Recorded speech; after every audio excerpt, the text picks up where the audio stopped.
Okay, third workout of the week. Your third workout of the week is a deck of cards workout.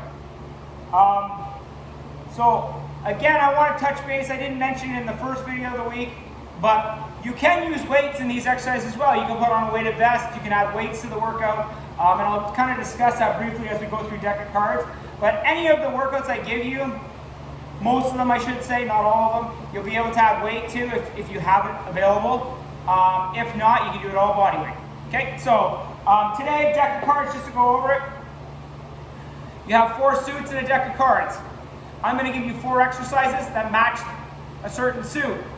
Okay, if you flip over one of, say, an ace, that's 1 rep, 2 is 2 reps, 3 is 3, so on, all the way to 10 being 10 reps. Anything from a jack to a king is 15 reps of that corresponding exercise. Okay, so keep that in mind. You're going to have 2 jokers in the deck. Those are going to be used for either a 45-second rest or a 45-second exercise that I will give you as well. Okay, so to go through it, spades is diamond push-ups. Hearts is squat, kneel down to get back up.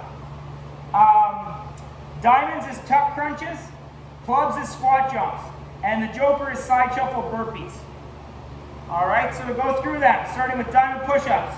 All right, the same idea applies as our regular push-ups. We're just creating that diamond with our hands, and that is how it's going to look on the mat. The same idea applies. You're going to get, your hands underneath your shoulders. You're going to spread those fingers out wide, right? You're going to push mid-hand on both hands. All right, you're going to get into that good plank position. Core tight, shoulder blades back. Drive those elbows in a little bit, right? And then you go down, up, down, up. Okay, now if you want to go on your knees, toes are locked down, create that good plank position. You don't want your butt way up, you don't want your hips way down, right? Create that good plank. Same idea applies.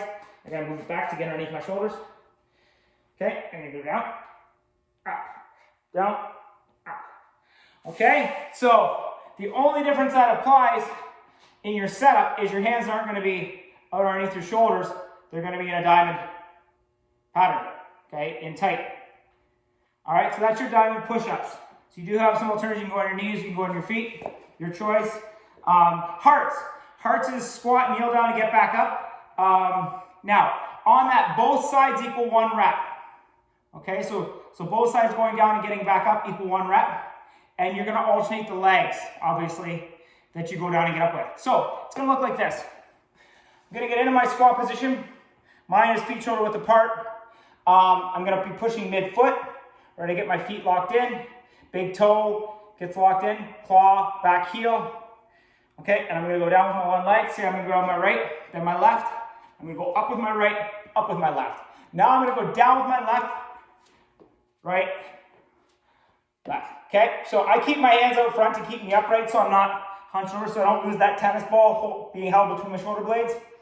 But again, keep in mind, get down.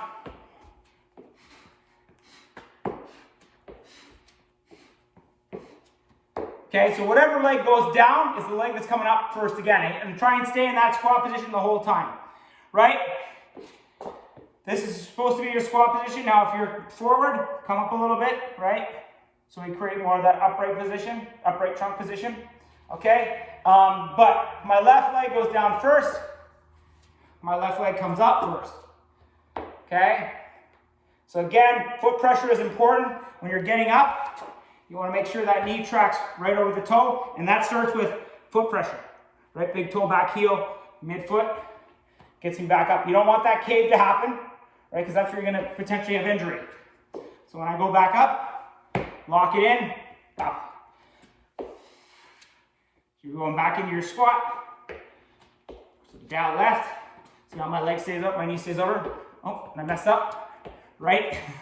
Can't watch the camera and do it. The reason I like this exercise as well is, as you can see, it's one of those exercises you really have to think about. You can't just throw it on autopilot and do the exercise. Okay, so you really have to focus on, if my left leg went down first, my left leg is coming up first, then my right is going down and coming up.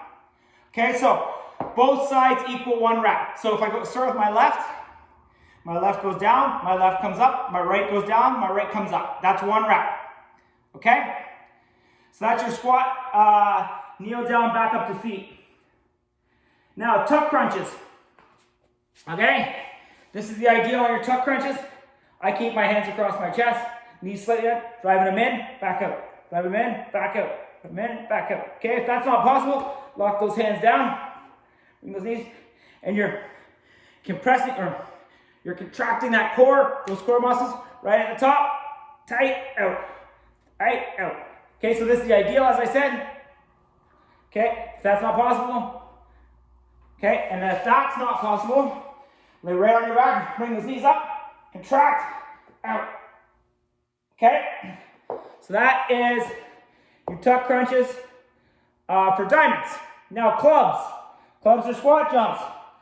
Okay, big thing about squat jumps, get in your good squat position. For me, slightly, roughly shoulder width, maybe slightly outside shoulder width, toes slightly pointed out. I'm going to drive my big toes in, back heels. I'm going to get locked into the floor, midfoot pressure. Drive those knees out over the toes, create that torque. Drive down, and I'm going to propel myself up. Catch, cushion. Catch, cushion. Okay? So that's what it looks like on the side. So you're going to catch. So I am catching on the balls of my feet, but then I'm landing and cushioning. So when I jump up, see, I am catching, but then I'm cushioning down. Only go as low as you can before you lose that lock and come forward, or you go on your toes. So if you can only go here, that's fine. Okay, if it's not possible to go deeper right now, that's totally fine. Right, keep it safe. Also on the landing, make sure you cushion it. I don't want to see this. Right? Because then all of a sudden you're putting added pressure on your back, on your glutes, hamstrings, knees. Right? So we're going to cushion into that another one. Even if you got to set for a second, and drive those arms back. Okay, so if that is needed, like you got to reset for a second, totally fine. Okay? So one squat jump obviously equals 1 rep. Now for your joker, you're going to do side shuffle burpees. Now if you have the room, 5 side shuffles is ideal. If you don't, just use your mat. Okay, so you're going to stay low, side shuffle across, chest upright, down into a burpee, back up, down into a burpee, back up. Okay, if you want to go to your knees on the burpee at the end, that's totally fine. So you're going to side shuffle, down your knees, push up, right up, and then again on the other side. All right, so to go through that again, squat, spades were diamond push-ups, hearts were the squat, kneel down, back up to your feet, both sides equaling 1 rep. Diamonds were tuck crunches, clubs were squat jumps. All right, and your joker was side shuffle burpees. Okay, if you have any questions, let me know.